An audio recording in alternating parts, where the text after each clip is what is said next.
बिहारी गोपीजन वल्लभ गिरिवरधारी।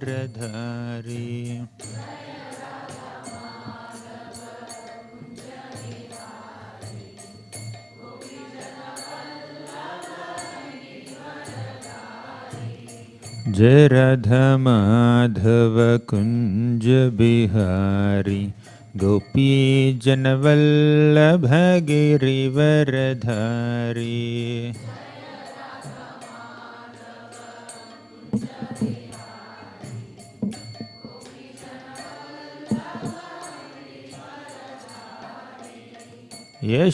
यशोदनंदन ब्रज जन रंजन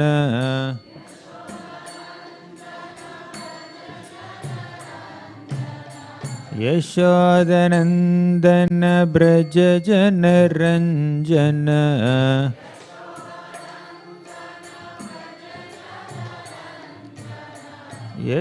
यशोदनंदन ब्रज जन रंजन।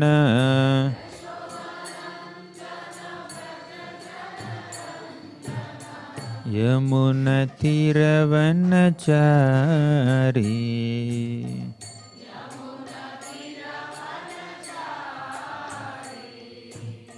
यमुना तीरवनचारी।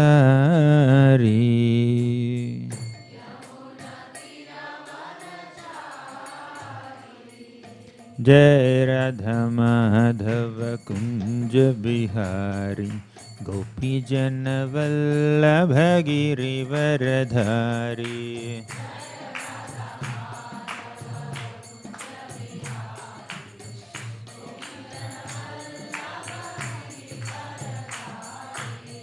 जय राधा माधव कुंज बिहारी गोपीजन वल्लभ गिरिवरधारी।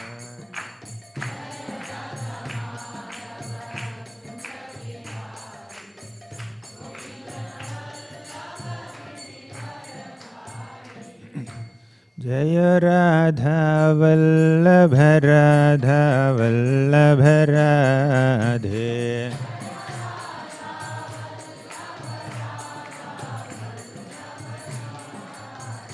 जय राधा वल्लभ राधा वल्लभ राधे।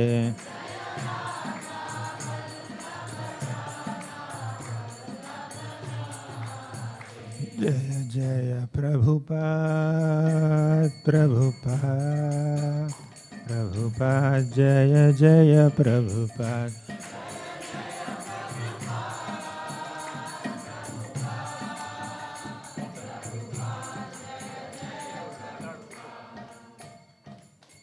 जय ओम विष्णुपाद परमहंस परिव्राजकाचार्य अष्टोत्तर शत श्रीमद हिज डिवाइन ग्रेस अभय चरण अरविंद भक्तिवेदांत स्वामी प्रभुपाद की जय ओम विष्णुपाद परमहंस परिव्राजकाचार्य अष्टोत्तर शत श्रीमद हिज डिवाइन ग्रेस भक्ति सिद्धांत सरस्वती ठाकुर प्रभुपाद की। नामाचार्य श्री हरिदास ठाकुर की। प्रेम से कहो श्री कृष्ण चैतन्य प्रभु नित्यानंद श्री अद्वैत गदाधर श्रीवासादि गौर भक्तवृंद की। श्री श्री राधा कृष्ण गोप गोपीनाथ श्याम कुंड राधा कुंड गिरि गोवर्धन की। ब्रजभूमि श्री वृंदावन धाम की। पुरुषोत्तम क्षेत्र श्री जगन्नाथपुरी धाम की। गंगामयी की, यमुनामयी की, भक्ति देवी की, तुलसी देवी की, कलियुग पावन हरिनाम संकीर्तन की, हरे कृष्ण महामंत्र की। All glories to the assembled devotees. All glories to assembled devotees. All glories to Shri Guru and Shri Gauranga. Reading from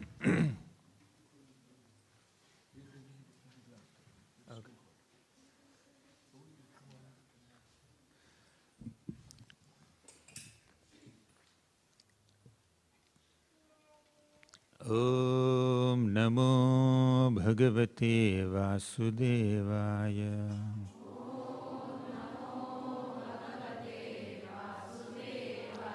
Om Namo Bhagavate Vasudevaya.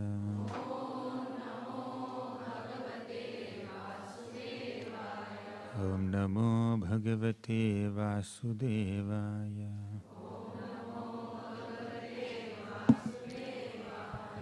Reading from Śrīmad Bhāgavatam, Canto 10, Chapter 6, Text number 41. Katadhumasya saurabhyam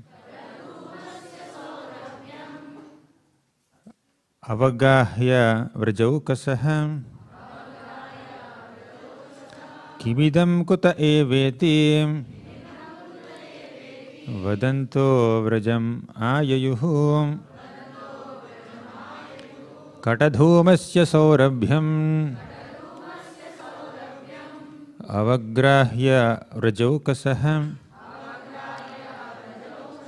kimidam kuta eveti vadanto vrajamayayuhu. Katadhumasya saurabhyam avagrahya vrajaukasaham kimidam kuta eveti vadanto vrajamayayuhu.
Matajis.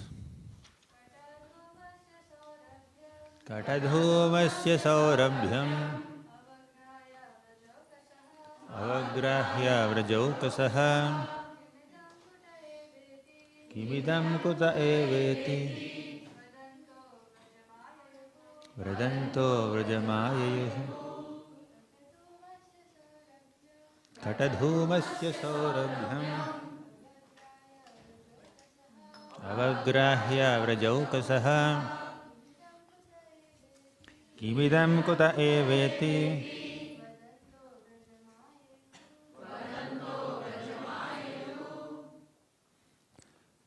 Katadhumasya, of the smoke emanating from the fire burning the different parts of Putana's body. Saurabhyam, the fragrance. Avagrahya, when they smelled through their nostrils.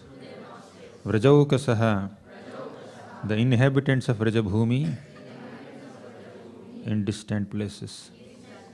Kimidam, what is this fragrance? Kutaha, where does it come from? Eva, indeed. Iti, in this way. Vadantaha, speaking.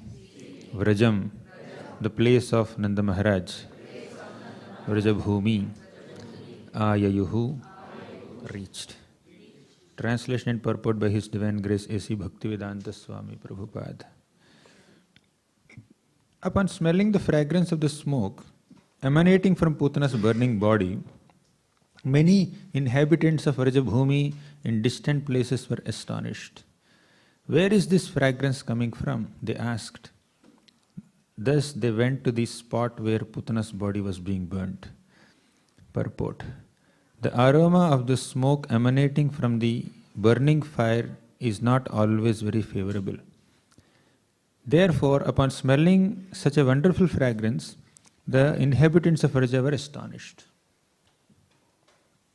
Om Ajnanatimmirandhasya Jnananjana Shalakaya Chakshuran Militam Yena Tasmai Shri Gurave Namaha Shri Chaitanya Manobhishtam Sthapitam Yena Bhutale Swayam Rupaha Kadamahyam Dadati Swapadantikam Vandeham Shri Guroh Shri Yutapad Kamalam श्रीगुरून् वैष्णवांश्च श्रीरूपं साग्रजातं सहगणा रघुनाथान्वितं तं सजीवं साद्वैतं सावधूतं परिजनासहितं कृष्णचैतन्यदेवं श्रीराधाकृष्णपादान् सहगणा ललिता श्रीविशाखान्वितांश्च हे कृष्ण करुणा सिंधो दीनबंधो जगत्पते गोपेश गोपिका Kanta Radha Kanta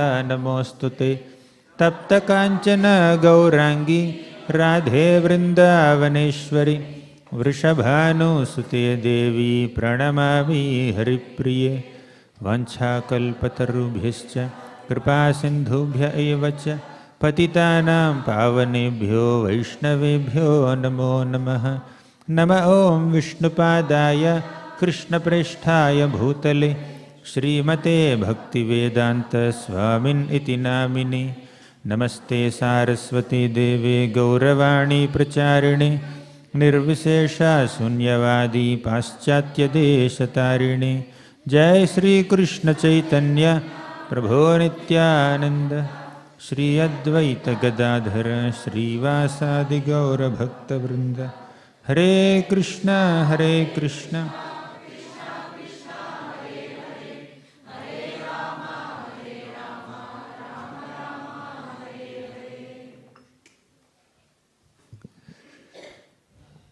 Hare Krishna.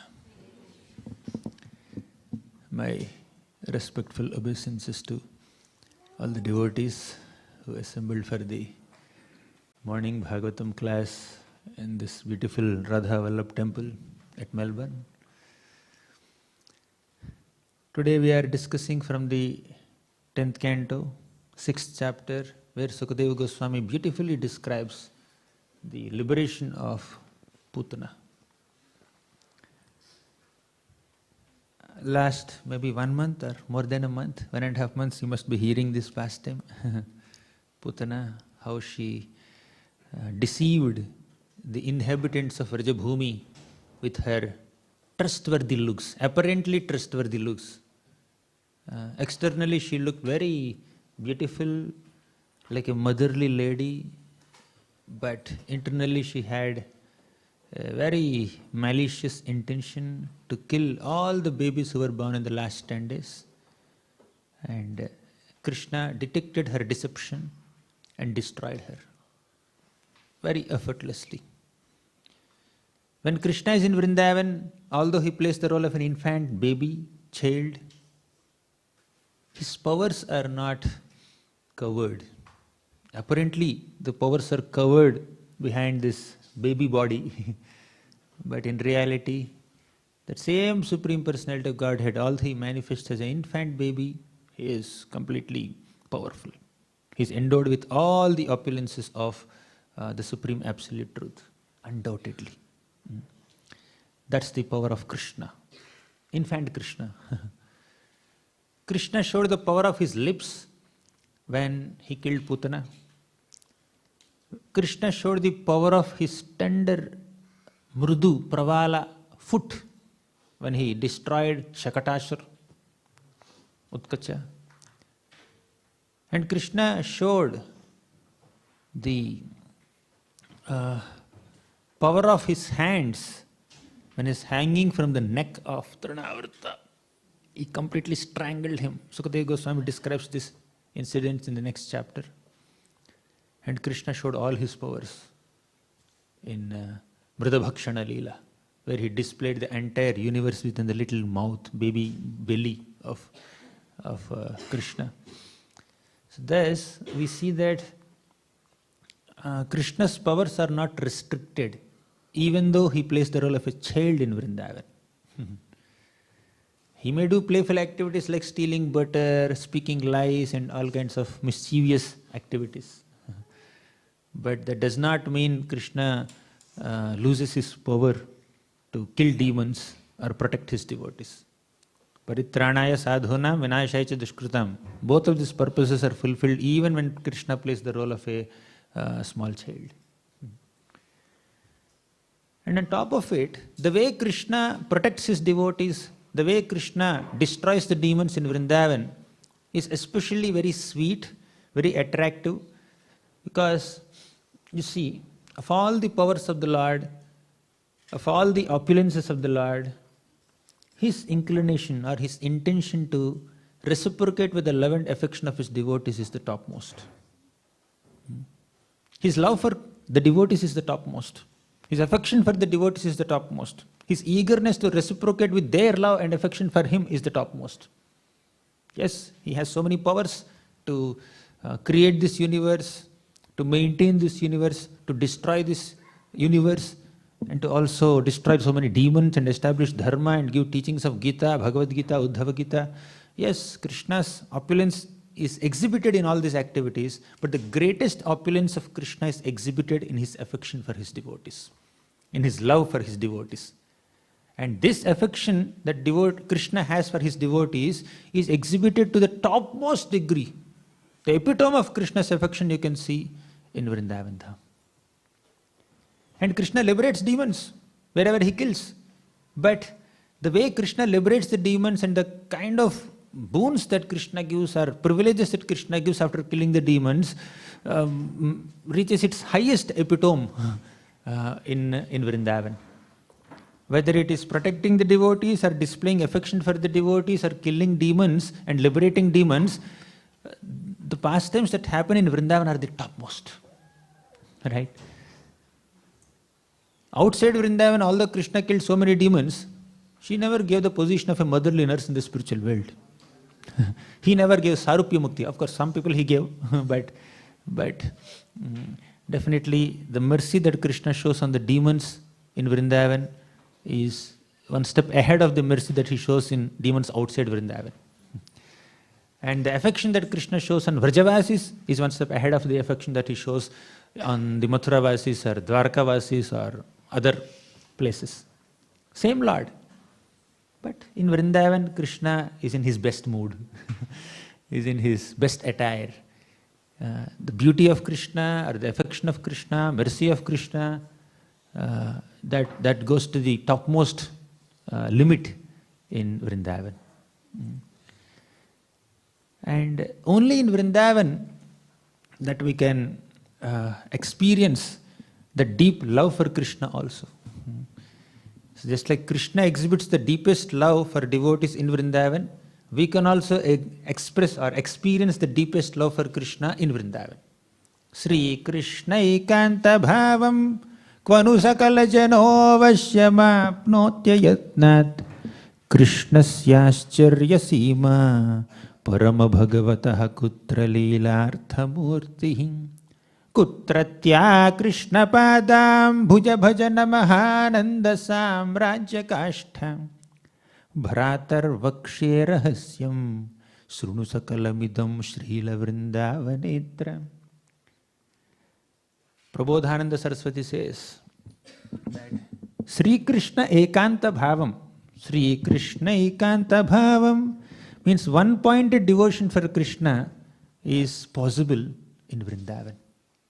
Yes, exclusive devotion for Krishna is possible in other places also, but it's possible to the best possible extent in Vrindavan. Sri Krishna ekanta bhavam kvanu sakala jano avashyam apnotya yatnat. Kvanu sakala jano avashyam apnoti ayatnat. See the words used. Avashyam means definitely, undoubtedly, beyond any doubt.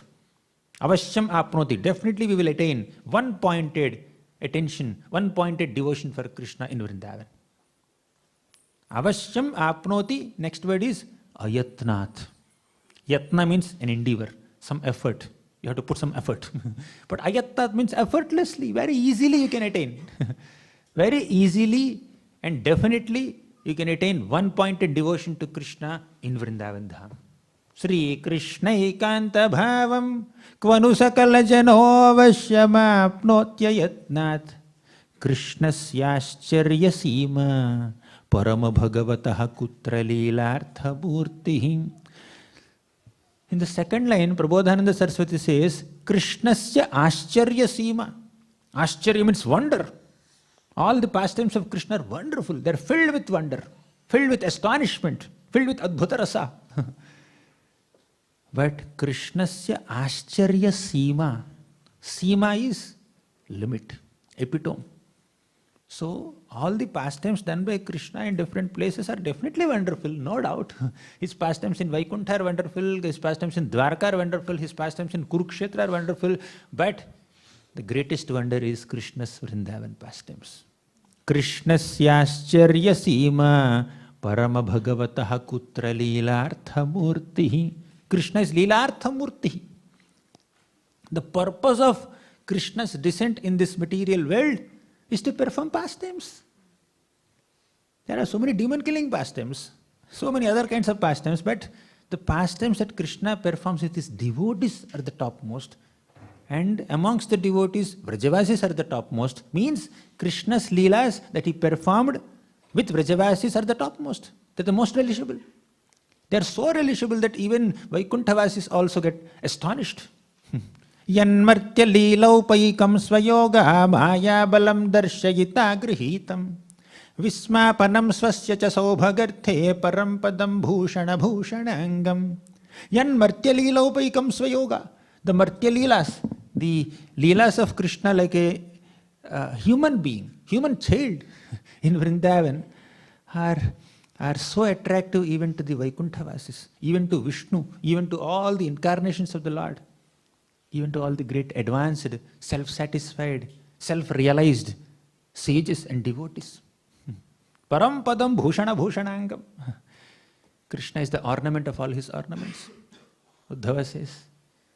Thus, the pastimes that Krishna performs in Vrindavan are the topmost. Krishnasyaścarya Sīma Parama Bhagavataha Kutra Leelartha Murtihi Kutratya Krishna Padam Bhuja Bhajana Mahananda Samrajya Kashtha.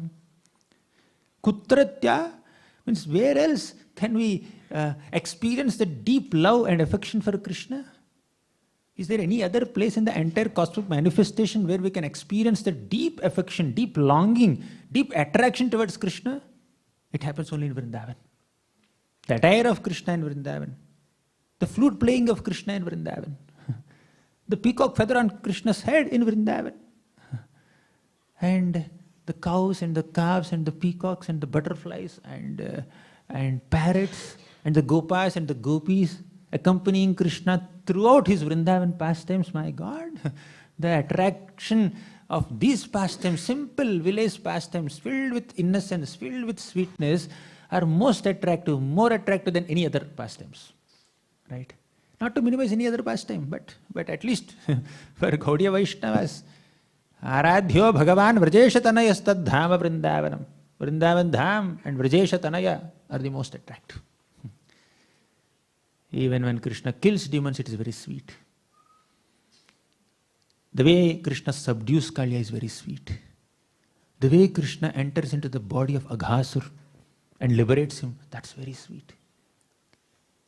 The way Krishna bifurcates the beak of Bakasur and liberates him, that's very attractive, very sweet.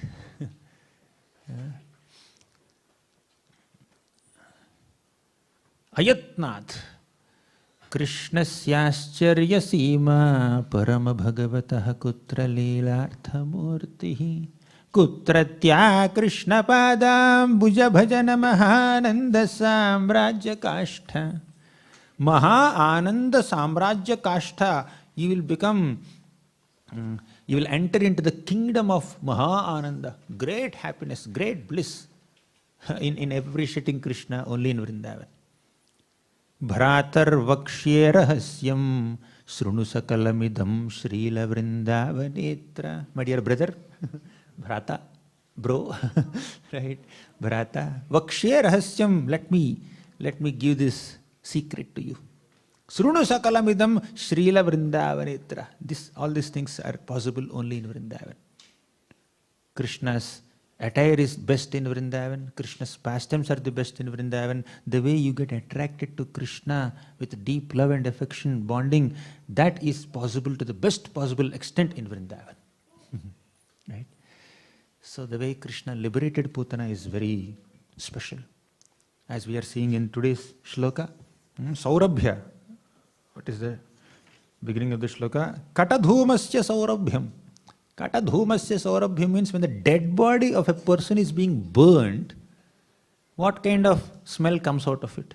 What kind of smoke comes out of it? It's not very auspicious, as Prabhupada writes in the purport. When a dead body is being burnt, the fragrance that comes of it, or smell comes out of it, smoke that comes out of it, is not very, very attractive. It's not something which is desirable. It's not the flavor that anybody wants to use repeatedly. But when Putana's body is being burnt, the kind of fragrance that came out of that dead body went to different directions for long distances, and everybody became astonished. Where is it coming from? Where is it coming from? What kind of fragrance is this? And they came there, dead body is being burnt. Even ordinary dead body, when it is being burnt, the smell that comes out of it is not that great. But dead body of a demoness who applied poison on that body, and the smoke that is coming out of it is fragrant like agaru, chandan. See? Avagrahya vrajaukasaha kimidam kuta eveti vadanto vrajamayayuhu. Where is it coming from? Where is it coming from? All the Brajavasis are searching for this fragrance. Right? Can you just imagine the extent of mercy that Krishna showed on the even the demons of Vrindavan? If demons received so much of grace of Krishna in Vrindavan, what to speak of devotees? That's what we have seen in the previous 4 shlokas. Padbhyam bhakta hridistabhyam and Putana loka balagni rakshasi rudhirashana. And all these shlokas, Sukadeva Goswami does a comparative study. He compares. If demons who came to attack Krishna, kill Krishna, received such degree of mercy from Krishna, what to speak of devotees? What to speak of the mothers? What to speak of the cows? Even Brahma says this. If you go ahead in the 13th chapter of the 10th canto of Bhagavatam, Lord Brahma offers a beautiful prayer saying that, O Krishna, aho bhagyam nanda gopa vrajaukasam yanmitram paramanandam purnam brahma sanatanam. Oh, it's in the 14th chapter. In this volume there is no 14th chapter. So Brahma says, aho bhagyam, what great fortune, what great fortune. Nanda gopa vrajaukasam. All the members of the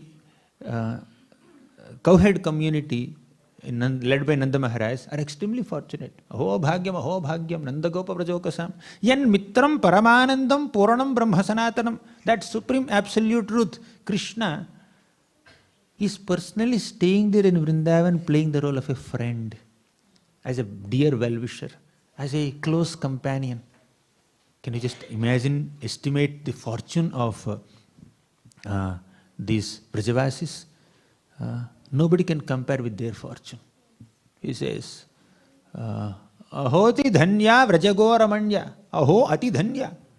All the gopis are extremely dhanya. Vrajagoramanya. All the Ramanis, which are the gopis on Vrindavan, they are most fortunate. They got to stanyamritam pivam ativate muda.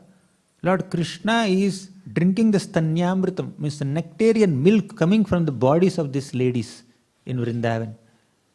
The Supreme Lord, who is the nourisher of the entire creation. If you read Purushottama Yoga in the 15th chapter of Bhagavad Gita, it's clearly mentioned by Krishna himself how he nourishes the entire universe. I become the sun, I become the moon, I become the fire, I give the warmth, I give the heat, I give the light. And he also says, as moon, I nourish all the plants, all the herbs, all the trees, all the vegetation, and gives you the juice, induces juice into all this vegetation so that you eat and survive. So Krishna is the source of nourishment of the entire universe. And now Krishna is being nourished by the milk coming from the bodies of these ladies, Vrajavasis. And he's dependent on them. He's hankering for it. Krishna is hankering for the milk of Yashoda Mata. Stanya Kama. Stanya Kama means he's desirous of milk coming from Yashoda Mata's body. He gets up from the sleep and he cries. He cries and then he comes to just he comes to drink the milk of Mother Yashoda. Yashoda Mata would not even pick Krishna and keep Krishna in her lap. Krishna says, Yashoda Mata's lap is my property. I don't need any invitation. Let me just climb on this lap, let me drink milk. It's my property. To that degree, Krishna has a sense of ownership. Of course, he's the owner of everything, but he feels free to do so only in Vrindavan. And even if they say no also, Krishna is demanding. All the gopis are saying, why are you coming to our homes? But Krishna says, this is not your home, this is my home. You see?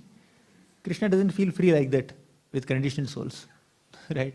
Because these conditioned souls have a lot of possessiveness. If I try to encroach into their possessions, then they'll feel very attached. So now these people have no possessiveness. So let me go and let me barge into their homes and take away everything. Of course, in the case of conditioned souls also, Krishna takes away everything. But he does it in the form of death, in the form of time. Kalospi loka kshayat krit pravruddho. Krishna does haran. Dhanam cha manam cha tathendriyani. We discussed the other day. Dhanam cha manam cha tathendriyani. Pranamscha hritva mama sarvameva. Everything. He can steal everything. Your dhanam, your manam, your pranam, your everything. He can take away. But he takes it away in the case of conditioned souls in the form of kala, in the form of time, in the form of death. But in the case of devotees, he personally comes as the Supreme Lord in his best attire, in his best form, in his best mood as Vrajesha Tanaya, and he takes away everything. And the devotees are happy to give away everything. In the case of conditioned souls, Krishna has to forcefully take away everything from them. They want to hold on. No, I will not give, I will not give. Krishna comes in the form of death and takes away everything. Dhanam cha, manam cha, tathendriyani, everything. Pranam cha hritva mama sarvameva. Pranam also he takes. But in the case of devotees, they are eager to have Krishna come into their homes, and they will churn the butter so that Krishna can come and steal. So that happens in Vrindavan. Krishna feels free. There is no reverence. There is no formality. There are no external majestic, grand setups in Vrindavan. Simple love, simple expression of love, simple experience of love. That's what is happening between Vrajavasis and Krishna. And all the Vrajavasis are daily, practically every day, they are being attacked by some demon. They are most peaceful. Only in Vrindavan it happens. Every single day, practically, some demon is coming and attacking Vrindavan. And all the Vrajavasis are very happy and comfortable. No problem, let them come. Because Krishna is there. And as long as Krishna is there, as long as Krishna Katha is there, as long as Krishna Naam is there, where is the possibility of feeling any anxiety or fear or any agitation? Please say this shloka. Iti nandadayo gopaham Krishna Rama kathamudam kurvanto ramamanascha navindam bhavavedanam. Iti nandadayo gopaha. All the gopas headed by Nanda Maharaj, Krishna Rama kathamuda. They are daily relishing, discussing with great happiness the stories of Krishna and Ram, the adventurous pastimes of Krishna and Balaram. All the gopas witness these pastimes of Krishna and Balaram in the forest, and they come back home and they start narrating all these pastimes to Nanda Maharaj, to all their elders. So all the elderly gopas are hearing Krishna Katha spoken by the younger gopas. Every day evening is like that. Generally, parents speak stories to kids to make them sleep. But here kids have so many stories to tell their parents at the end of the day. Throughout the day they play with Krishna, and during the day Krishna will kill some demon, and all the gopa boys come back to their parents and they tell, this is what Krishna did, that is what Krishna did. And the parents are trying to, bathe these boys and put on new clothes on these boys. And parents are doing their activities, their services to the kids while hearing Krishna Katha. Right?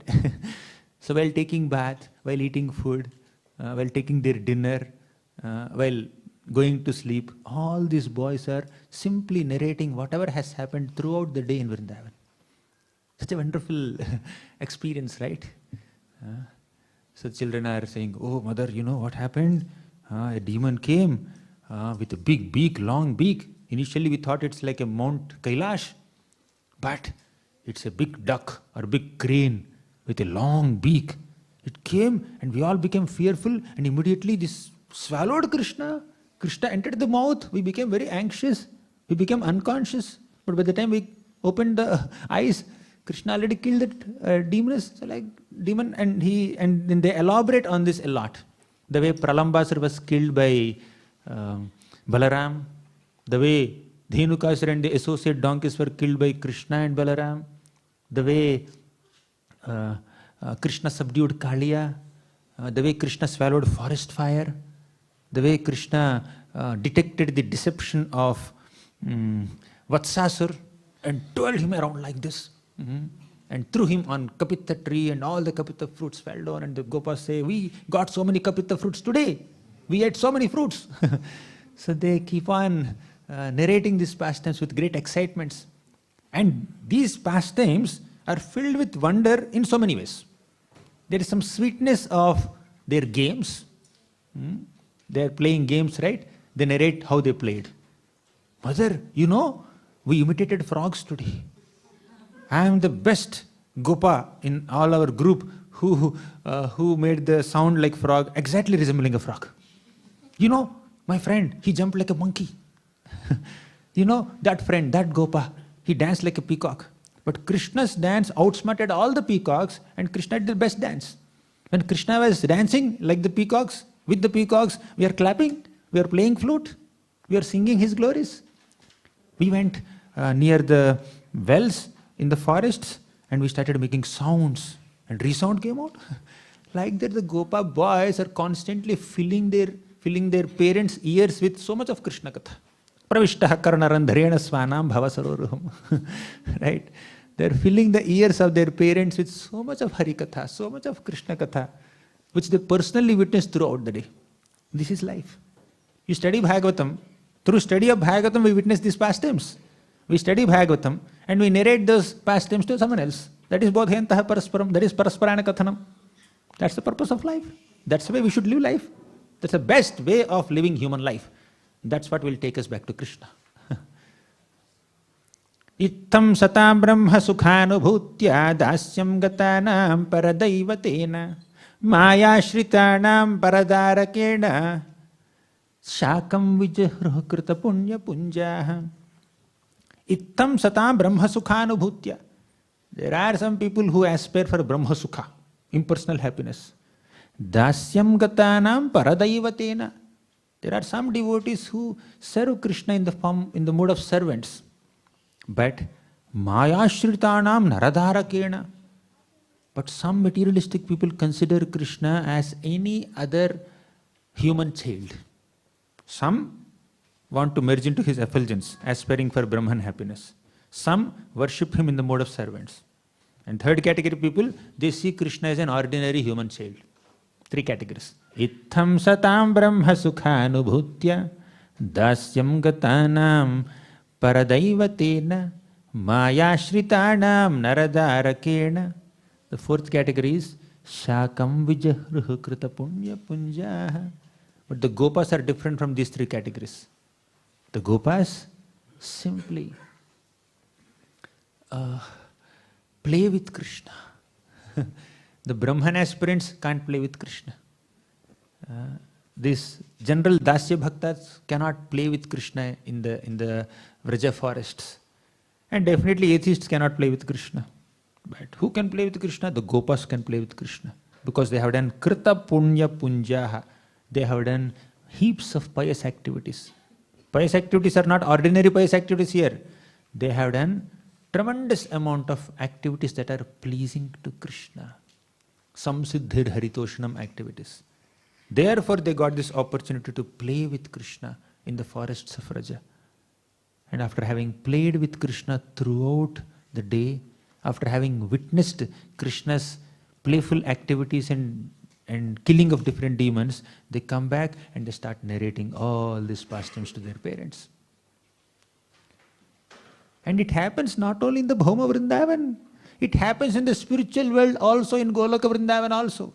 Even in Goloka Vrindavan, Yashoda Mata makes Krishna ready and sends him to the forest. My God, that scene is really heart-melting scene. Yashoda Mata is constantly coming forward to stop Krishna. Krishna, have you taken this? Have you taken that? You ensure that you ate meals properly. She tells this Gopa, Balram, you walk in front. Sritama, you walk behind. So and so Gopa, you walk on the right side of Krishna. Another Gopa, you should walk on the left side of Krishna. Like that she tells all the Gopas to surround Krishna. He's too playful.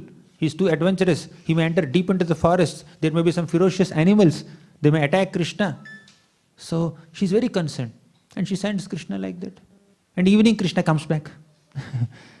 Then in the evening when Krishna comes back, Yashoda Mata prepares some little hot water, warm water, with some herbs and other kinds of auspicious substances in the water so that Krishna can take a bath. Suddenly these younger gopis come. They say, Yashoda Mata, we will bathe Krishna. We will do Abhishek of Krishna. So Yashoda Mata says, okay, fine. I will be preparing dinner. You please bathe Krishna. And all these gopis, they start applying some oil on Krishna's body. They bathe Krishna. And as they are bathing Krishna, Yashoda Mata is cooking for Krishna dinner. And these gopis, they are being disturbed by Krishna. They are being disturbed by Krishna. He is not allowing them to bathe properly. Right? And he keeps on narrating what all exciting things have happened in the forest throughout the day. And after that, they manage to complete the bath and they nicely decorate Krishna. They put some tilak. And Krishna is speaking so many pastimes and making them laugh. And the gopis, younger ones, little girls, they are trying to put tilak on Krishna's face and Krishna is not allowing them to do so. And tilak just gets smudged all over his face. And again they make another attempt. And meanwhile Yashoda Mata comes and follows up. What are you doing? How much time you will take? How much time you will take to put tilak on Krishna's face? How much time you will take to even decorate him properly? You have been doing it every day. Did I not teach you properly? You are very untrained girls. You are not. You cannot do it fast. And all these younger gopis are very much accustomed to receive Yashoda Mata's chastisement. It's coming from a space of love. It's not that she is being pressurizing or pushing. And no, she is discouraging them. She speaks with love. And they are also ready to accept it. Then, after Krishna is decorated so nicely by all these gopis, finally Krishna allows them to put tilak and ornaments, etc. Then Yashoda Mata's nurse, Mukhara, elderly lady, she says, Yashoda, see how these gopis have transformed your dark child into a very beautiful, handsome boy. Your son is very dark, but these gopis have made him so beautiful. He looks so nice now. When Mukhara said like this, Yashoda Mata felt little offended. She came out of the kitchen and said, my son is extremely beautiful. The combined beauty of all these gopis cannot even compare with the beauty of a toenail of my son Krishna. You understand that? She's very confident. She's convinced about it. And the gopis are not offended by it. The combined beauty of all the gopis cannot even compare with the beauty of a toenail of Krishna. That is Yashoda Mata's conviction. You may say, my child is dark. No, but he's beautiful. You may say they are golden gopis, but my son is more beautiful than them. That is her conviction. The other day we discussed this shloka, right? In that context only, this shloka comes. Tat saundaryam sachala vanya lakshmis tanmadhuryam tasya kim varnitam syat dravyair yogya laukika nopamasyat kim vanyena dvarakendrena napi. Tat saundaryam, Krishna's beauty. Sacha Lavanya Lakshmi, the opulence of Krishna's loveliness. Tan Madhuryam, his sweetness. Tasya kim varnitam syat. Who has the ability to even describe Krishna's beauty, Krishna's loveliness, Krishna's sweetness? No comparison, no object in this material world can even closely compare to a small trace or a drop or a particle of Krishna's beauty. Kim vanyena dvarakendredanapi. Even Dwarakadhish Krishna also cannot compare with the beauty of Vrindavan, Vrajeshatanaya Krishna. So, Krishna's beauty is the topmost in Vrindavan. Krishna's pastimes are the sweetest in Vrindavan. Krishna's devotees are the best in Vrindavan. And the way Krishna liberates the demons in Vrindavan is also the best possible way. Right? So, and all the devotees, they love Krishna in different flavors, and in each flavor we find the best people.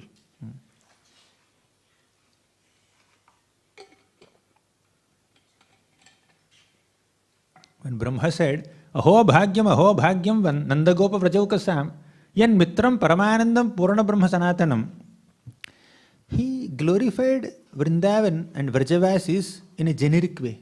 So this Aho bhagyam, that includes all the Vrajavasis of all rasas.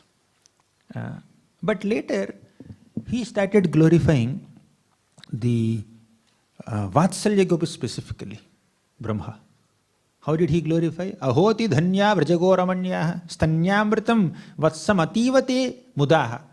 They gave their milk to Krishna with great happiness, and Krishna drank that milk with great happiness. That is their fortune. Then what about the younger ones? We discussed already about the Sakhya Bhaktas, Ittham Satam Brahma Sukhanubhutya. We have seen the glory of Vrajavasis in general. We have seen the glory of Vatsalya Bhaktas. We have seen the glory of Sakhya Bhaktas. What about Madhurya devotees? All these Madhurya devotees, the younger gopis of Vrindavan, they are thoroughly Krishna conscious. They are absorbed in their thoughts of Krishna throughout the day.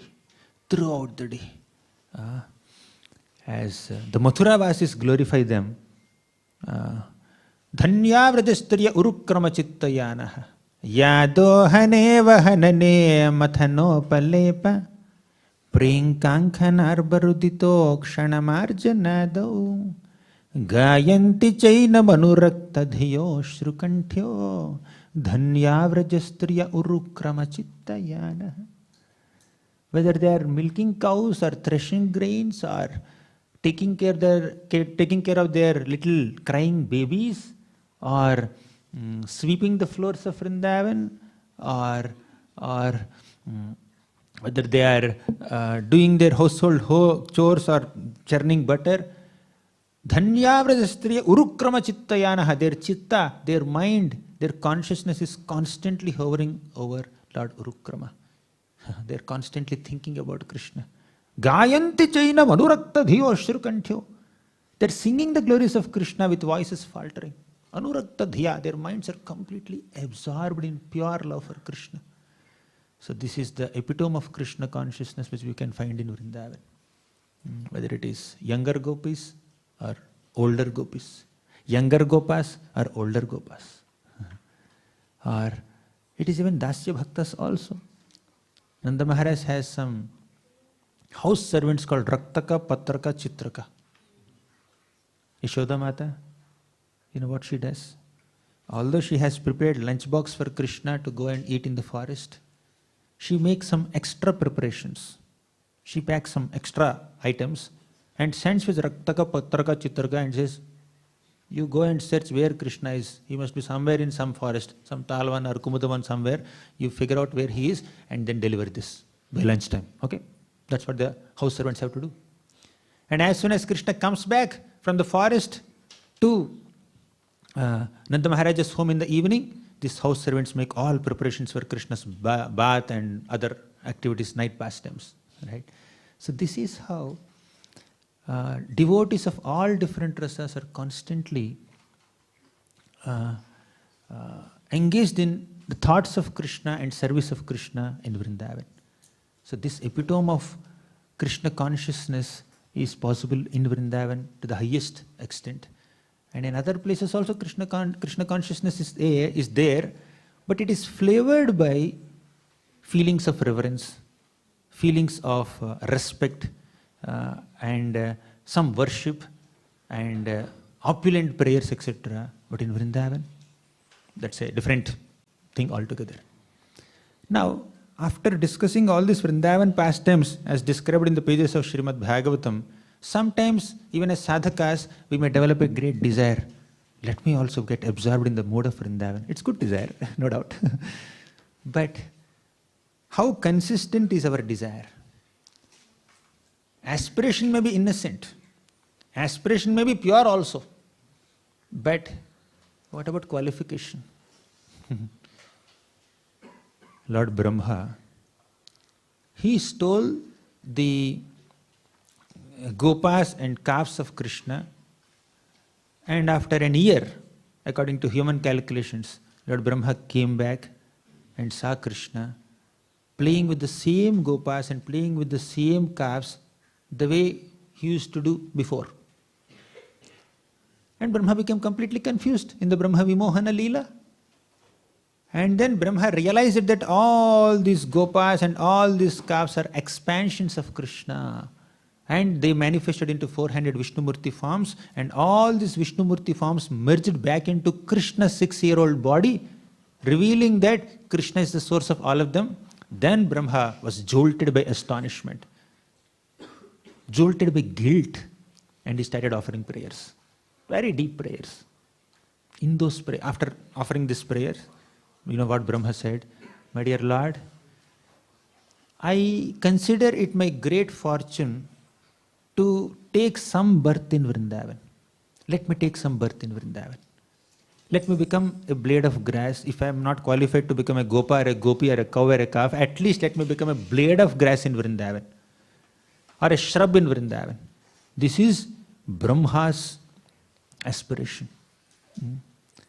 And Lord Krishna was completely indifferent, revealing that Brahma, you are not qualified. You can't be in Vrindavan. He didn't say it, but Brahma understood it that way. And Brahma even became scared. Forget about being qualified to be in Vrindavan. If I continue to stay here a few more minutes, I will commit another offense. Because Krishna is displaying such intimate loving exchanges with the gopas and the gopis here, that if I continue to stay here, I will commit one more offense, so let me not stay here. He ran away from there.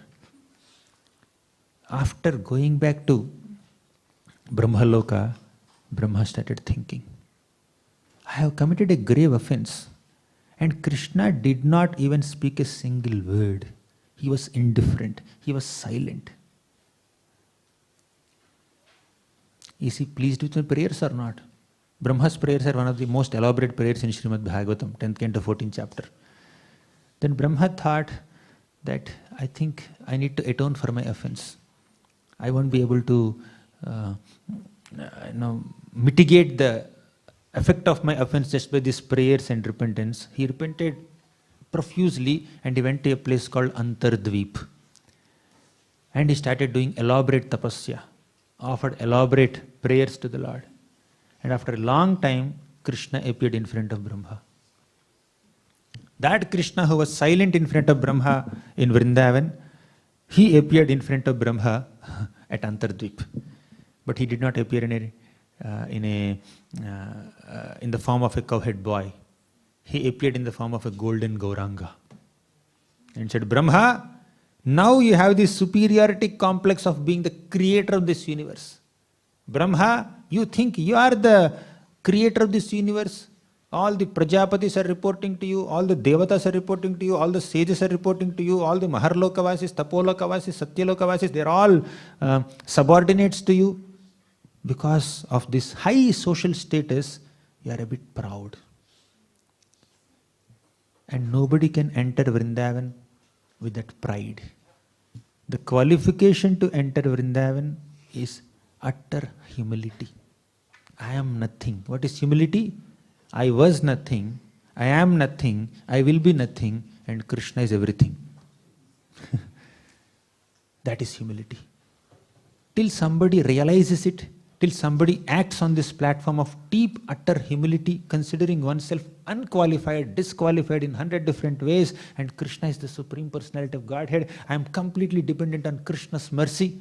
My only fortune is that Krishna gives me some opportunity to serve him. Let me take this service as my life and soul. Let me utilize whatever Krishna has given me, my resources, my abilities, my skills. Let me utilize everything in Krishna's service. That is humility. But if you become proud of what Krishna has given us already, if you become very arrogant of what Krishna has given us, that arrogance will become a disqualification to enter Vrindavan. But if you have the humility to use everything that Krishna has given us in Krishna's service completely, selflessly, that humility, that humble service attitude, that seva bhav, that namrata, that sahishnuta, that sunichatva will become our greatest qualification to enter Vrindavan. Brahma is revealing this. Lord Gauranga told Brahma, my dear Brahma, in the next incarnation, when I come as Sri Chaitanya Mahaprabhu, you will be Haridas Thakur. You will not have this high social status that you are enjoying now. You will be a Mlecha, you will be a Yavana, you will not have great respect in the social circles. You will not be wealthy, you will not be beautiful, you will not, whatever, so many things. You will not have all this Janma, Aishwarya, Shruta, Shri, that way you have now. So, in such a humble state of mind, where you are devoid of everything, every material credit or every material position or possession, you will be able to chant the holy names of Krishna sincerely. In such a humble state of mental consciousness, you will be experiencing Vrindavan. Haridas Thakur never went to Vrindavan. Brahma went to Vrindavan, he offended. And Brahma became Haridas Thakur, and Haridas Thakur is simply chanting the holy names of the Lord and he is experiencing Vrindavan, but he did not physically go to Vrindavan. This reveals that Vrindavan is not a geographical location, Vrindavan is a state of consciousness. And what is that state of consciousness specifically? The consciousness of being humble. A humble, menial servant of Krishna. When we have that consciousness, in such a humble state of existence, you have no pride, you have no arrogance, you have no superiority complex. We don't think that we are greater than anyone else in the entire creation. Yet, we are willing to do any service to Krishna. Our understanding of our incompetency, our understanding of our inferior position doesn't or shouldn't make us hesitate to take up some service to Krishna. Whatever Krishna has given me, let me utilize everything that Krishna has given me in his service completely, profusely. That is humility. Humility is not stepping back. Humility is not maintaining a low profile. Humility is not self-pity. We discussed in the retreat, in one of the sessions. That's not humility. Humility is to use everything that Krishna has given us in his seva, in his service, with full dedication, with complete absorption. And not taking any pride in doing that. It is Krishna who gave me these resources. It is Krishna who gave me these talents. It is Krishna who gave me these opportunities to engage all these talents and resources in his service. And it is Krishna who is receiving that service. What am I?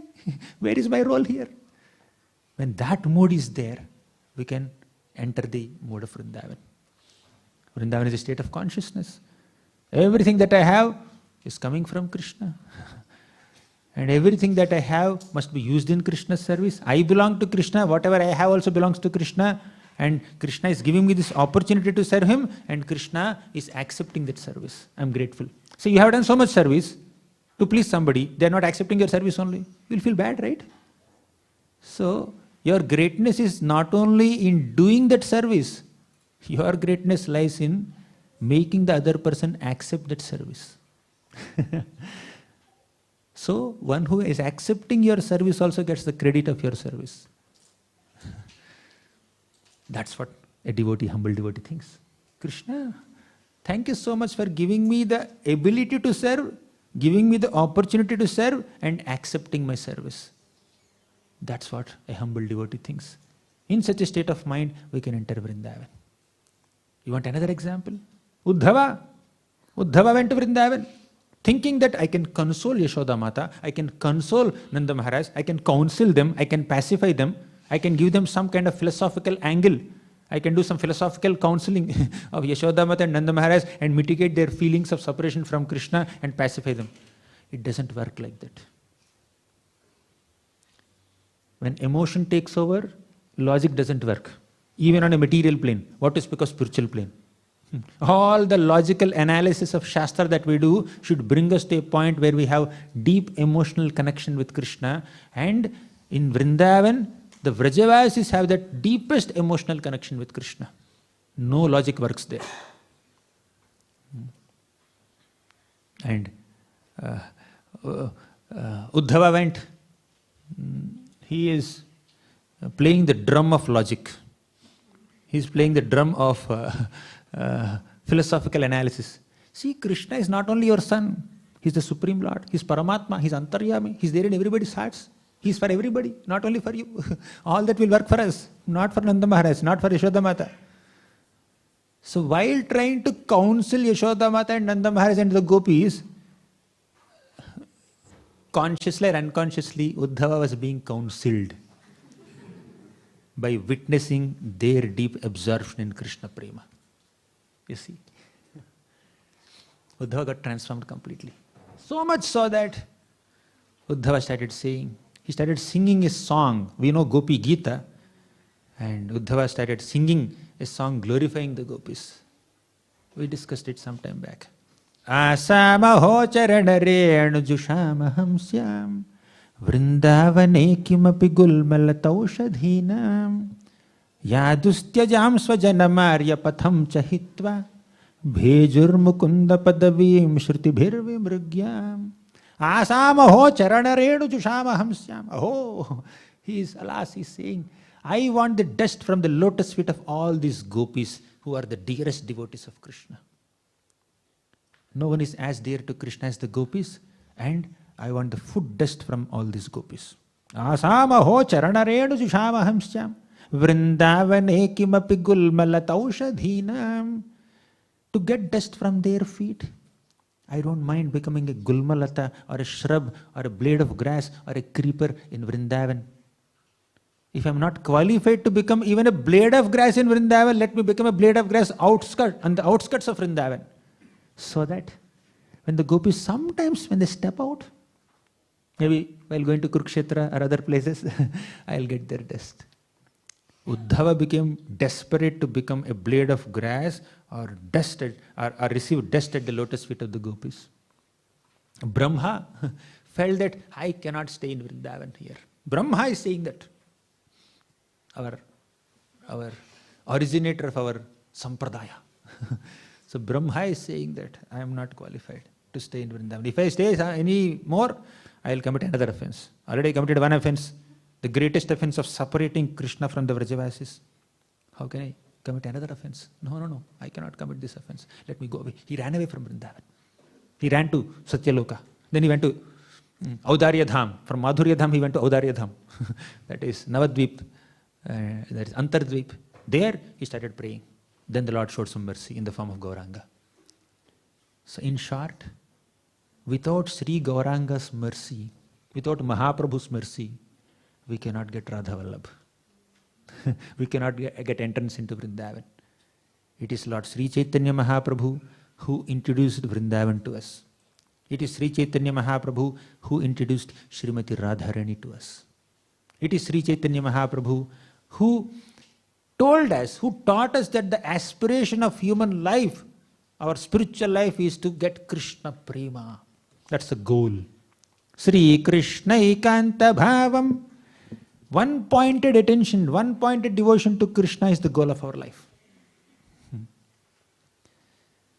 Mahaprabhu said this.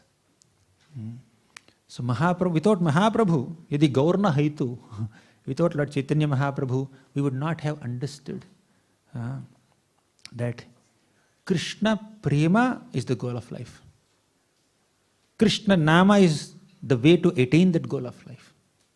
And Vrindavan is the highest dham. And Radharani is the highest devotee of Krishna. We would not have known this. Prema namadbhutartha shravanapathagatah kasya namna mahimnah ko vetta kasya vrindavana vipinamaha madhurishu praveshah ko va janati radham paramarasa chamatkara madhurya simam ekaschaitanya chandraha paramakarunaya sarvamavischakara. Prema nama adbhuta arthaha. The most wonderful, astonishing goal of our life is prema, Krishna prema. Prema nama adbhuta arthaha shravanapathagataha kasya namna mahimnaha. How can we attain that prema? By chanting nama. Mahaprabhu gave us the goal, he gave us the means. Goal is prema, means is nama. Prema namadbhutarthaha shravanapathagatah kasya namna mahimnah ko vetta kasya vrindavana vipinamaha madhurishu praveshah. Who would have ever entered into the mellows of Vrindavan? Who would have ever understood the glories of Vrindavan without Mahaprabhu's mercy? Who would have ever been introduced to the glory of Srimati Radharani if Krishna has not taken the form of Sri Chaitanya Mahaprabhu? Ko va janati radham paramarasa chamatkara madhurya simam. She is the Madhurya Sima. We have seen so many Simas today in the Vatsalya, in the Sakhya, in the Dasya, and all these flavors we have seen, but Madhurya Sima is Srimati Radharani. Who would have understood that Srimati Radharani is the epitome of Madhurya Prema to Krishna? Ekas Chaitanya Chandraha Paramakarunaya Sarvamavischakaraha. That Chaitanya Chandra, that moon-like golden Gauranga, he is the one who gave us entrance into all these things. Vrindavan Dham, Srimati Radharani, and Nam and Prema. So, our entrance into the Dham of Vrindavan depends on how humble we are and how sincere are we while chanting the names of Krishna. Simple. We discussed so many glories of Vrindavan. We discussed so many glories of the devotees of Vrindavan. But what gives us entrance into that Vrindavan? See from Brahma's example. See from Uddhava's example. They both are humbling themselves. It is humility which is the qualification to enter Vrindavan. And in such a humble state of mind, we can chant the holy names of Krishna like Haridas Thakur constantly. Kirtaniya Sadaharihi. Then we can enter the glory of Vrindavan, the Dham of Vrindavan. That opens the doors of Vrindavan. Krishna will welcome. Come, my dear devotees, please come. Doors are open. So, Trinadapi sunichena tarorapi sahishtuna amanina manadina kirtaniya sadaharihi. Right? It is humility. It is humility which is the foundation of all devotional virtues, Vaishnava qualities. When we have that quality of Trinadapi sunichena, then we will be able to do kirtaniya sadaharihi. We will be able to respect everyone. Without respecting all the devotees for what they are, we cannot chant the names of the Lord. Without humility, we cannot respect everyone. Sakala sammana korite shakati dehanatha jata jata. Tabbe to gaibo harinama sukha. Aparada havehata. Right? Sakala sammana korite shakti. The shakti to give samman, to give respect to everyone, comes by the blessings of Guru. When we are humble, when we humbly submit ourselves in front of a Guru, and by Guru's blessings, we will also get that ability to respect everyone. Sakala sammana korite shakati. If you have disrespectful feelings towards someone, if you look down upon someone, if you have that pride and arrogance and superiority complex over others, where is the possibility of entering Vrindavan? Where is the possibility of entering raga or bhava or prema? Big terminologies we may use. But when we don't have the basic courtesy to respect another Vaishnava for whatever he or she is, where is the possibility of entering Vrindavan? So, sakala sammana korite shakati dehanatha jata jata. Respect everyone for whatever they are, as it behooves, appropriately. Then, tabeto gaibo harinama sukha. Then you will be able to chant the names of Lord Hari. Aparada habehata, without any aparads, without any offenses. So, offenseless stage of chanting the holy names of Krishna is possible by cultivating humility and respecting everyone. If that respectful attitude is not there towards other Vaishnavas, if that humble state of consciousness is not there, we won't be able to chant the names of the Lord. We won't enter Vrindavan Dham. Right? We may enter physically.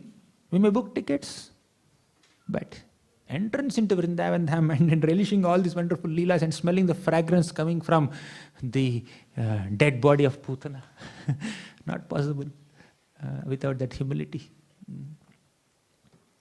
What is that sloka? Sri Krishna Radha Varagokulesha. O Krishna, O Radhavara, O Gokulesha, then Govardhana, anyone remembers that?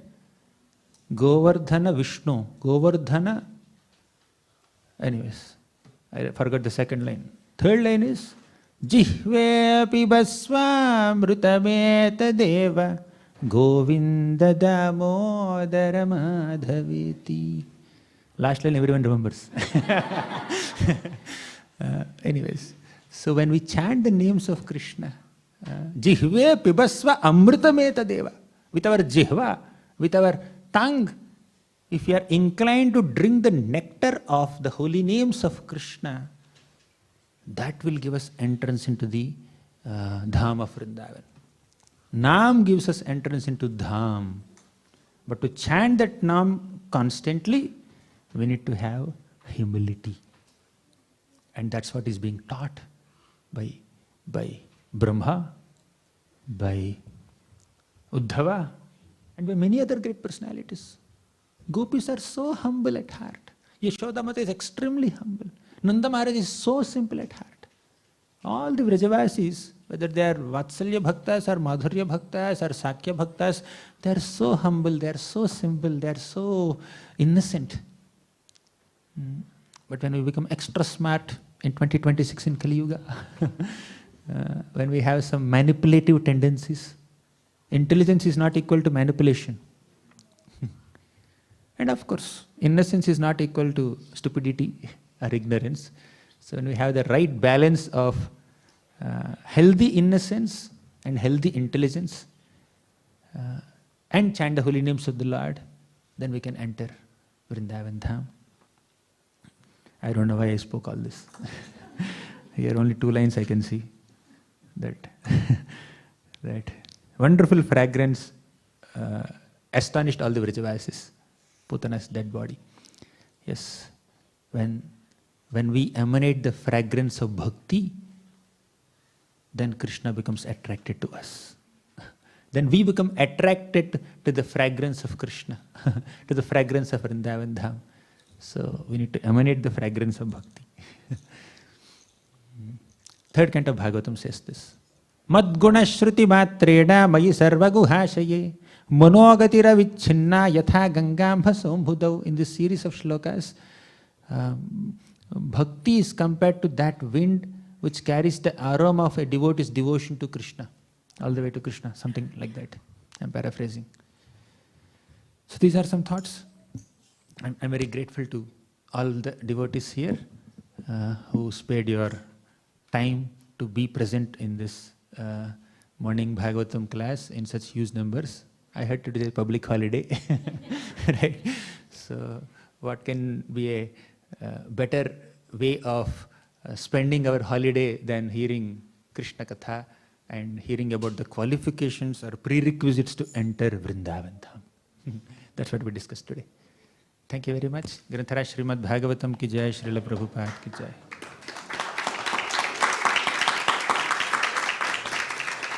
Any questions?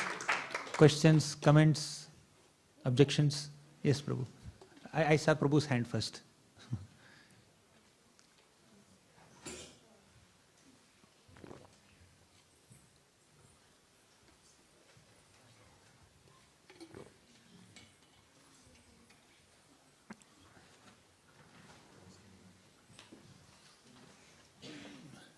Yes, Prabhu. You can ask.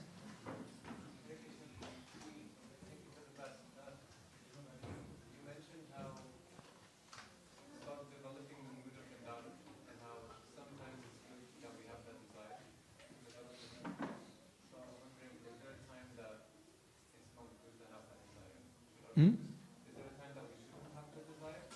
No, we should aspire for it.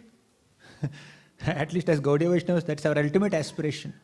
But along with aspiration, we need to develop the qualification. But one who is qualified doesn't think that I am qualified. And he says, I am just getting this causeless mercy. I am a beggar. And that is the qualification. Thank you. Any other question? Yes, Prabhu. Thank you, Prabhu, for the beautiful class. In the beginning of the class, when you said Lord Krishna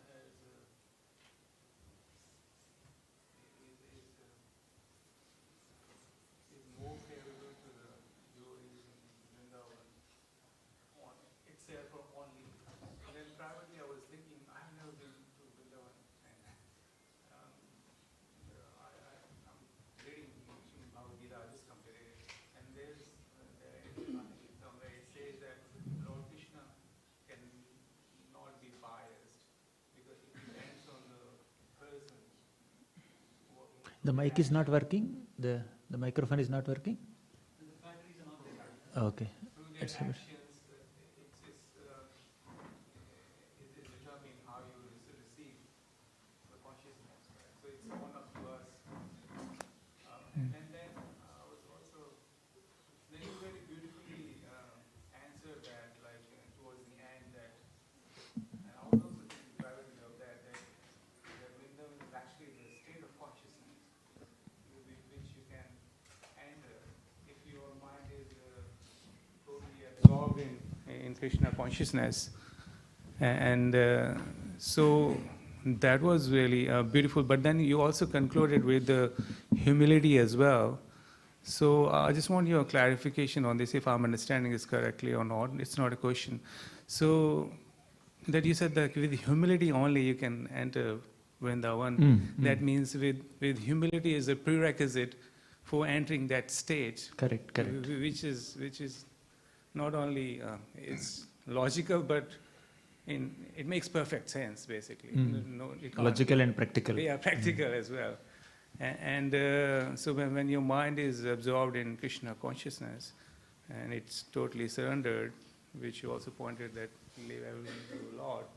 You have a question, Prabhu? You're summarizing? Or what? No, just the question is, so I'm just trying to understand the humility, so that should come from the heart, I'm assuming, right? Not the mind. Or what is the source of humility? Source of humility? Like how would you inculcate humility? Multiple ways. Multiple ways. You perform menial services, offer obeisances to the Vaishnavas, and let's not be too eager to impose our opinions on others. Some valid exceptions are there, but sometimes we are too overpowering. We dominate others, we boss over others. There is a controlling mentality in the conditioned soul. And by studying Shastra, you can become humble. Shastra reveals us where we are supposed to be. The more we read Shastra, we realize, my God, why am I stuck here? Right? So, by studying Shastra, by serving Vaishnavas, by following the process of bhakti, we slowly, gradually cultivate humility. And let's not meditate on our accomplishments and our glories. Let's think about our shortcomings more than our glories. Let's not be self-absorbed in thinking about ourselves only. Start thinking about other devotees. Start thinking about others' glories. That will make us humble. There are different ways. So it's a process, basically. Thank you. Thank you. I saw one more hand. Yes, Mataji. Yes, Prabhu. Hare Krishna, Prabhuji, Dandavat Pranams, and thank you for such an enlightening class. It's said that Krishna has 6 opulences, right? Wealth, power, fame, renunciation, beauty, and knowledge. Where does mercy and compassion fit into these 6 categories? Where does mercy and compassion fit into these 6 categories? Krishna has Of 64 opulences. qualities. 6 opulences is one shloka, but you read Bhakti Rasamrita Sindhu, you will find 64 qualities. And there are many, many more qualities.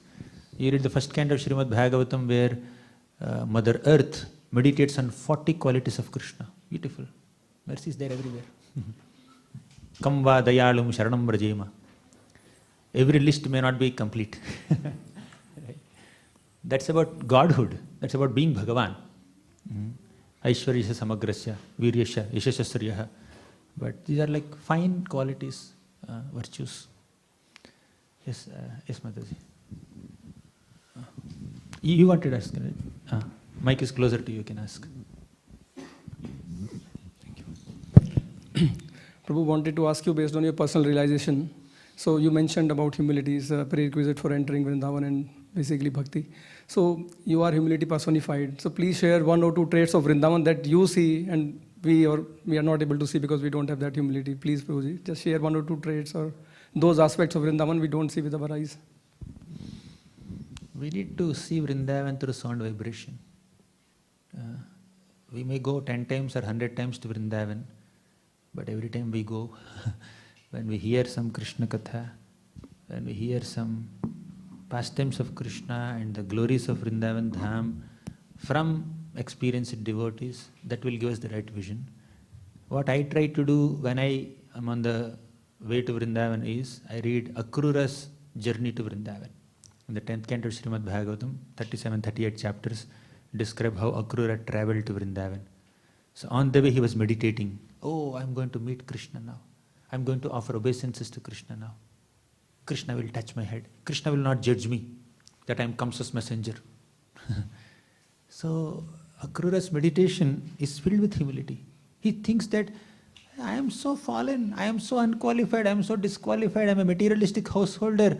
How am I getting this chance to enter Vrindavan and see Krishna and Balaram, that too through Kamsa? Then he thought, let me keep aside all my conceptions of being unqualified. Let me just grab this mercy. A devotee is convinced that I am not qualified for any spiritual privilege, but he is also very eager for mercy, greedy for mercy. When mercy comes, he just accepts it. Right? He feels that sometimes someone who is drowning in a river may fortunately be pushed on the shore of the river by the waves of the river only. He is drowning in the river. The waves of the river are meant to drown him, kill him. But sometimes the waves of the river or waves of the ocean themselves may push him on the shore. Jao, bahar jao. Like that, Kamsa, who is supposed to kill us, trouble us, torment us, he is personally sending me to Vrindavan to get mercy of Krishna and Balaram. So it is Krishna who used Kamsa as an instrument to show mercy upon me. The Lord is so merciful that he can utilize even a demoniac person as an instrument to show some grace upon us.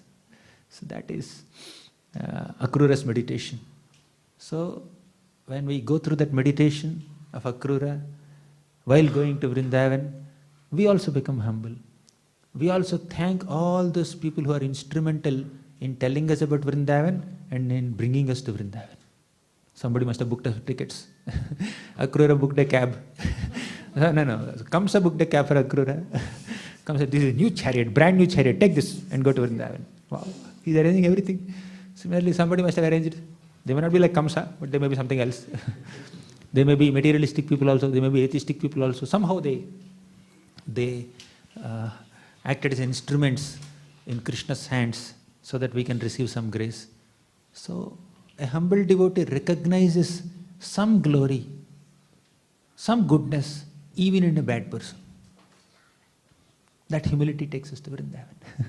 So we need to meditate on all these things. When we think we deserve to go, although we go, we are not there.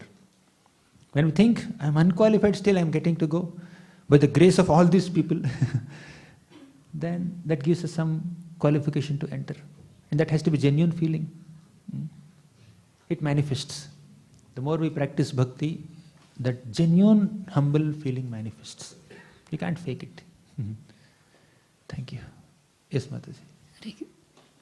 Hare Krishna Prabhuji, thank you so much for the enlivening pastimes of Vrindavan and taking us through there. Prabhuji, so the bewilderment of material nature, the great personalities like Lord Brahma, Mother Kaikeyi, in the personal association of Krishna, his only flesh and blood of like Samba, they couldn't escape it, Prabhuji, and I have children.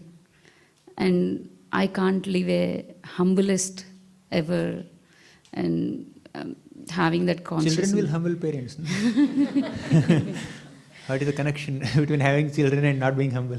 Anyways, you continue with this. No, Prabhuji, I'm trying to see that Krishna consciousness, heart and mind is not possible every single second. And I have a strongest desire, I want to go Vrindavan. I did went few times to Vrindavan, but I still feel like I want to go every time. Every time I listen pastimes, I just even think about Vrindavan. But is this something the consciousness is hankering, or is just emotionally I'm just... It can be both in a sadhaka's case. Yesterday you were there in the retreat? Yes. I think she asked that question, Apurva asked the question. Oh, I was not there for question and answers. Prabhuji. Oh, okay. We discussed it elaborately. Nothing wrong in having a desire to go to Vrindavan, even as a sadhaka bhakta. But we should go to Vrindavan and stay in Vrindavan long enough to get some inspiration and rejuvenation in our bhakti, not long enough to perform any offenses there, mentioned in Śrīmad Bhāgavatam. We also discussed how Lord Chaitanya Mahaprabhu was telling Damodara Pandit, don't go. Right? So, yeah, we need to be a little cautious not to offend any Vrajavasis. But there's nothing wrong in aspiring to go to Vrindavan. Many devotees want to go to Vrindavan. In Kartik month especially, offer some lamps to Radha Shyam Sundar, go to all the Goswami's temples and take darshans. Mangalarti, like in our VTA days, we went to Vrindavan. First time I'm going, I don't know anything there, 2008 or 9 or I don't remember, 10 maybe, first time. So my VTA batchmates are aspiring to go to all the 7 Goswami's temples. They said, we'll go to Goswami's temples. I thought in temple Goswami is worshipped. Goswamis will be worshipped. I said, no, these are Goswami's deities. Oh, really? I didn't know anything at that time. But they took me.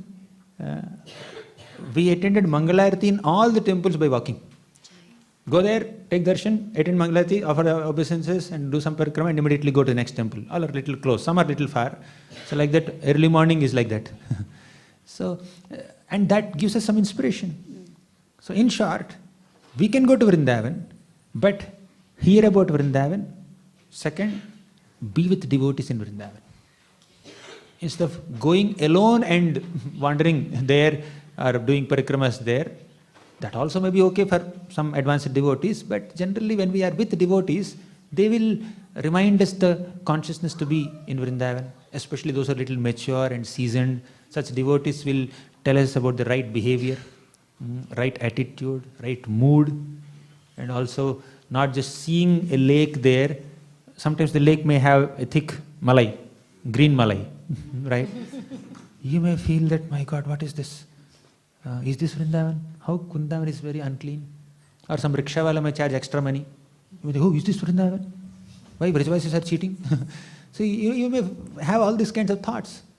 But some devotee who is mature enough should prepare our consciousness by speaking some glories of Vrindavan and also inducing a feeling of gratitude within us. We should be grateful for an opportunity to visit Vrindavan.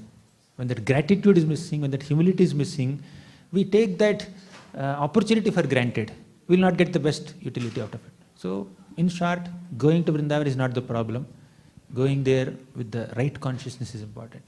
And the right consciousness we can acquire by hearing from devotees, mature devotees.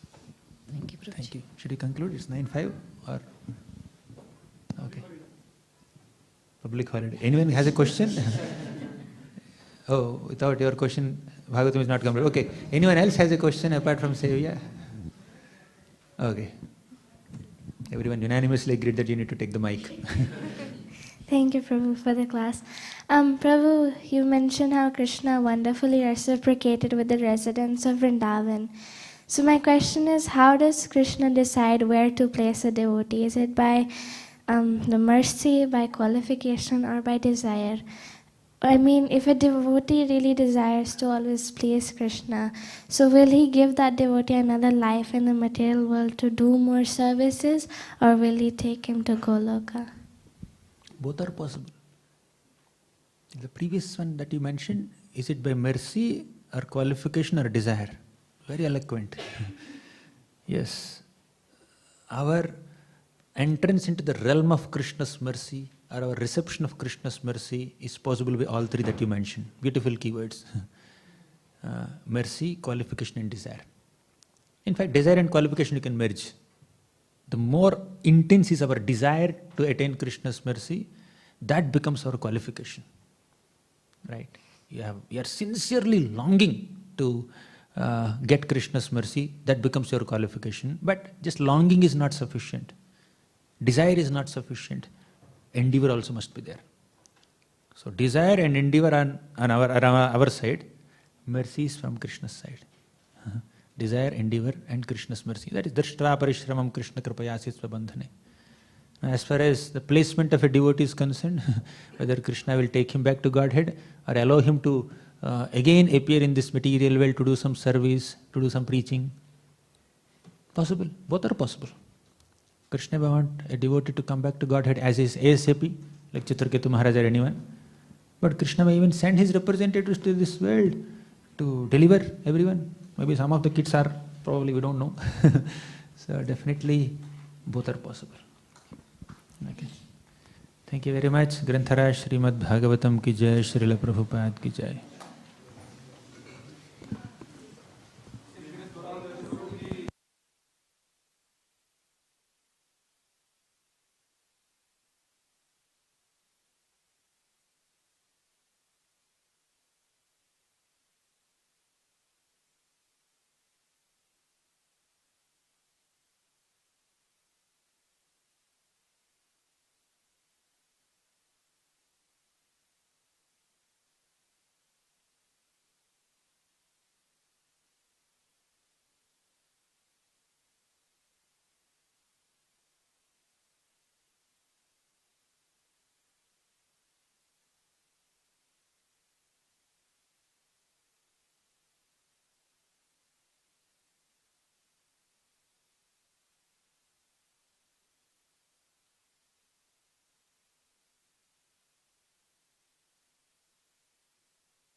Sundaranga Kandar Bhagwan Nigamaniya Vishesha Shobha Govindam Adipurusham Tamaham Bhajami Govindam Adipurusham Tamaham Bhajami Govindam Adipurusham Tamaham Bhajami Angani Yasa Sakalem Priya Priti Manti Vasyan Dipan Dikayanti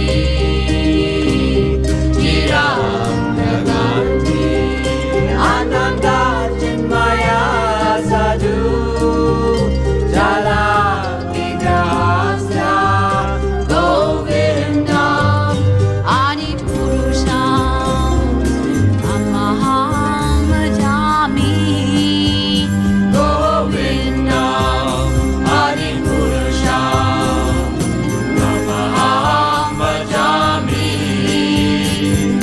Govindam Adipurusham Tamaham Bhajami Govindam Adipurusham Tamaham Bhajami Govindam Adipurusham Tamaham Bhajami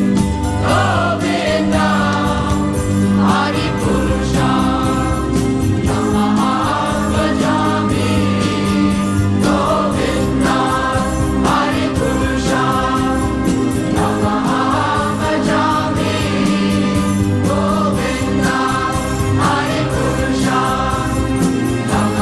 Tamaham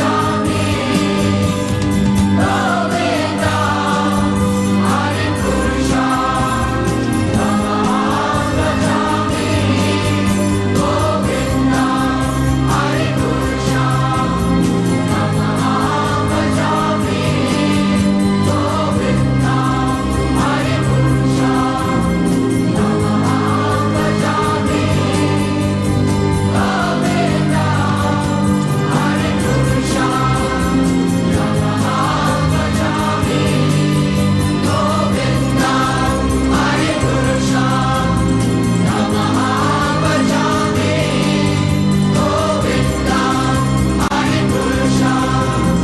Tamaham Bhajami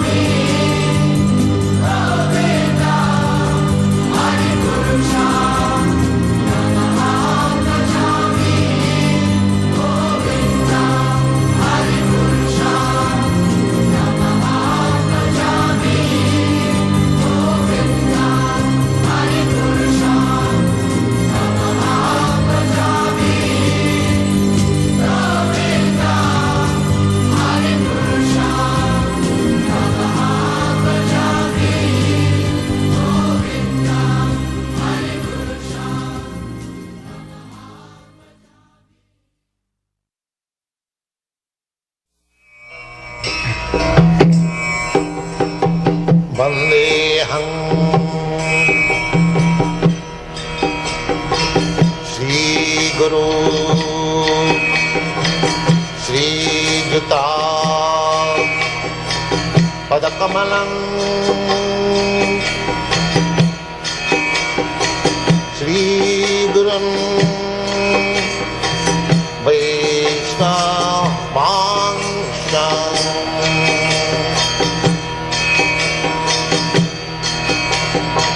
Shri Rupam Chakrajatam Sahagana Raghunathantam Svam Sajivam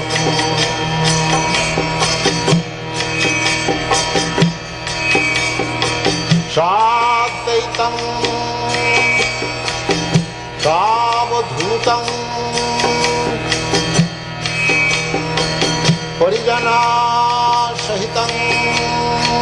Krishna Chaitanya Devam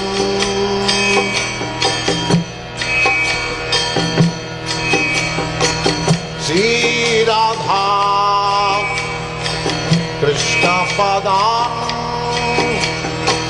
Sagana Lalita Shri Vishakhanikanstam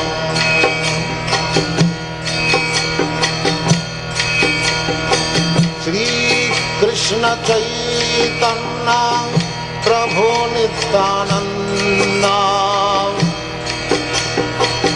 Shri Advaita Gadadhar Shivasadi Gaur Bhakta Vrinda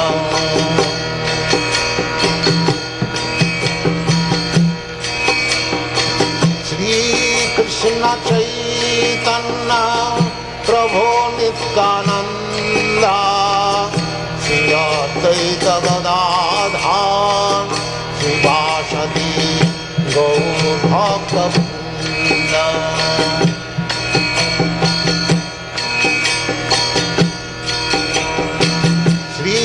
Krishna Chaitanya Prabhu Nityananda Shri Advaita Gadadhar Shivasadi Gaur Bhakta Vrinda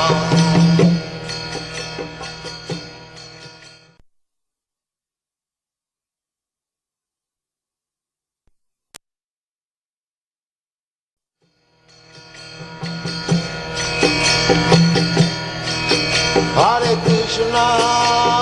Krishna, Krishna Krishna, Hare Hare, Hare Rama, Rama Rama, Hare Hare. Hare Krishna, Krishna Krishna, Hare Hare, Hare Rama, Rama Rama, Hare Hare. Hare Krishna, Krishna Krishna, Hare Hare, Hare Rama, Rama Rama, Hare Hare. Hare Krishna, Krishna Krishna, Hare Hare, Hare Rama, Rama Rama, Hare Hare. Hare Krishna, Krishna Krishna, Hare Hare, Hare Rama, Rama Rama, Hare Hare. Hare Krishna, Krishna Krishna, Hare Hare, Hare Rama, Rama Rama, Hare Hare. Hare Krishna, Krishna Krishna, Hare Hare, Hare Rama, Rama Rama, Hare Hare. Hare Krishna, Krishna Krishna, Hare Hare, Hare Rama, Rama Rama, Hare Hare. Hare Krishna, Krishna Krishna, Hare Hare, Hare Rama, Rama Rama, Hare Hare. Hare Krishna, Krishna Krishna, Hare Hare, Hare Rama, Rama Rama, Hare Hare. Hare Krishna, Krishna Krishna, Hare Hare, Hare Rama, Rama Rama, Hare Hare. Hare Krishna, Krishna Krishna, Hare Hare, Hare Rama, Rama Rama, Hare Hare. Hare Krishna, Krishna Krishna,